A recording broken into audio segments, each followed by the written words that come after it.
All right, we back out here in the garden again, and I just wanted to show you.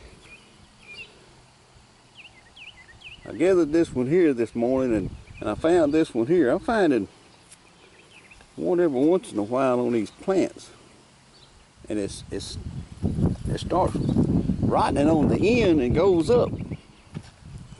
And I watched something about squash the other day, and it said something about if the honeybees didn't come by and do the thing on them, they would rot. Pollinated, that's what it was. So on the plants, you know, we got the female and the male blooms, so I think that didn't get pollinated, in other words. It was left out. So I'm not too worried about that. I got plenty more on the vines, and I think they're gonna be all right. There's another picture of my tomatoes. I don't want to get too prideful of them. I just want to say thank God, okay? I don't want to get too prideful and say, oh my God, look at my tomatoes and how what I did and how I didn't do it. I didn't do nothing but set them out, put some fertilizer around them, and watch them grow. That's basically all I did. Well, pulled dirt up to them a little bit. But God done everything else. He made them grow, and I'm thankful for it. Well, let's move on over here. There's a big, pretty good sized carrot right there. The bush is. I don't know about the root. Let me pull it up, look at it. See? That just makes you sick right there. When you don't build a row up for your carrots, that's what happens right there. They just turn in to a bunch of little roots sticking out there. And they be some good eating, but the trouble is trying to peel that joker and get everything off from it so you can get to the good part, you know what I mean? Time consuming, but I'm not gonna waste it. I'm gonna throw it over to my chickens and let them have a feast. They'll pick around on it a little bit here and there, and then, you know, it's kind of like people. When one's pecking around on it and 2 or 3 come up, they all gonna try to outdo one another or try to get the most from one another. See?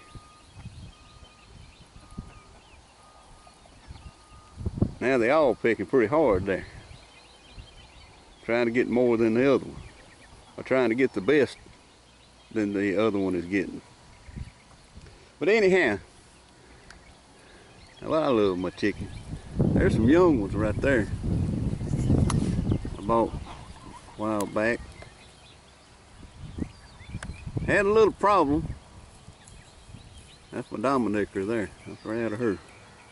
But anyway, I got some more Rhode Island Reds and Dominickers. But anyhow, I had a little trouble. So as you can see, I had to put me a hot wire fence up around the top of it. I come out here one night after my wife told me that the chickens was cutting up pretty hard out there. So I come out here, and there was a little small baby possum. He probably wouldn't, I don't know, maybe a little longer than your hand, but he was going round and round my chicken house. So I come out here with my light, and I shined it on him, and I kind of made a, you know, rustling sound or whatever, and he backed up, almost stood up on his hind legs, and he was snarling at me, you know, like they do. I guess he was more scared than I was, but he was acting like he was pretty tough. But anyway, I run him on down here to the end, and I had my electric fence on and all that, but he come through this crack right here, and he squeezed through there. So I come out here the other night and put me a piece of wire up. So I ain't had no more trouble out of him. But you know, they just doing what a possum is just doing what he's supposed to do. I mean, he got to eat. So I'm not gonna begrudge him for it, but I'm gonna keep him out of my chicken pen anyhow and let him go on his merry way. Anyhow, this is my corn. And it's growing. It's looking good. And it is soft out here. I mean, it is very soft. As you can see, the wind got in it just a little bit here and there. And I got a few knocked down. But I'm just so thankful for the rain. Well, I was just before fixing to have to water. So you have to, you prop it up a little bit like that. She'll come on back.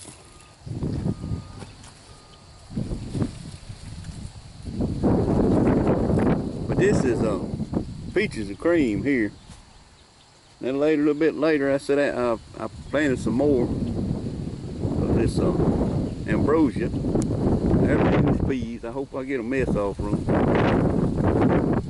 As you can see, I put my hot wire around my garden down there to keep the deer out. But they, you know, they love English peas. And then there's my row of carrots. As you can see, I'm kind of neglecting them a little bit. I did tell her to pull some dirt up to them. And I got to get out here and thin them out. And Lord have mercy, that's a job, but it's got to be done if you want some carrots. So I'm going to get out here and thin them out. And there's 2 or 3 ways to do that. You can go along and you can just get like some scissors and cut them off. The ones you know, to thin them out. Or you can just pull up the ones. And I've been told too, you can let them get bigger and then pull out the little baby carrots and eat them. Every how you want to do it. But I'm going to let these get just a little bit bigger. Well, after it kind of dries up some, I'm going to start thinning them out. And it don't matter how long it takes. I mean, I'm going to keep pulling dirt up to them. And it don't matter how long it takes to get done.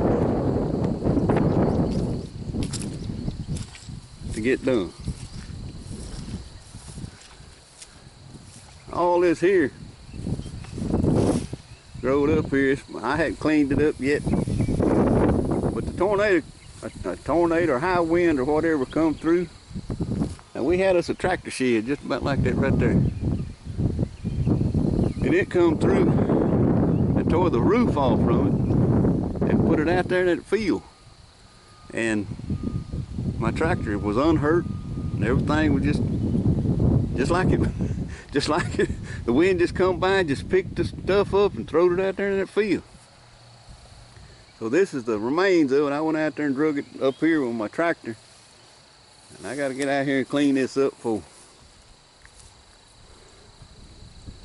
And I'm going to take the screws out of it and take the tin, throw it away, and try to salvage some of them boards, I guess. I don't know.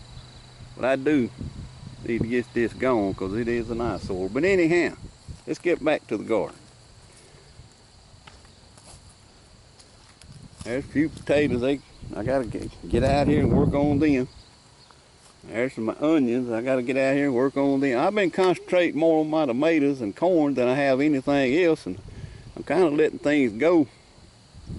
When I said it's not enough time in the day, but it is if I get out here early in the morning. You know what it is, you know how it is.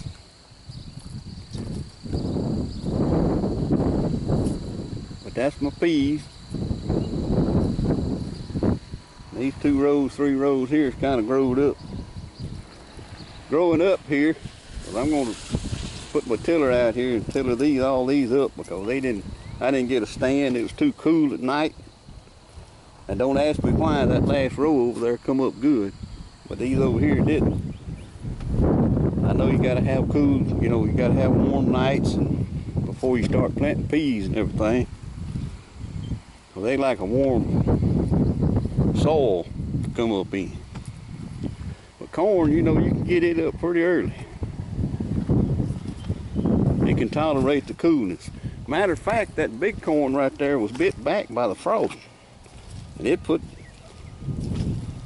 you know, the top leaves kind of, they died on it, and then the core of it started coming back. And you can see now, it's doing just fine. But anyhow, I'm gonna close this video in just a minute. But I just wanted to show you, here's my crimson coming up. Crimson spineless okra. And I think I got a pretty good stand to it. Coming up good. So this little cool snap, maybe it'll go away pretty soon, and then that's when that okra will really take off.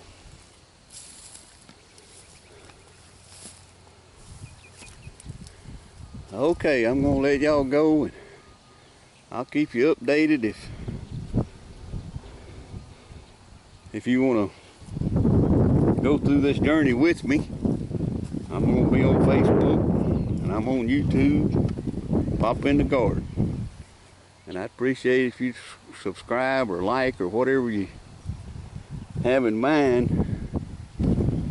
Like my videos and subscribe to my channel, and yeah, I'd be greatly appreciated. But I just want to, and that way if you keep up with me, you can see how my tomatoes, my watermelons and my cantaloupes are going to come along. They sure are standing up pretty this morning after that hard wind and that hard rain last night. But anyhow, thank y'all, and I'll see y'all later.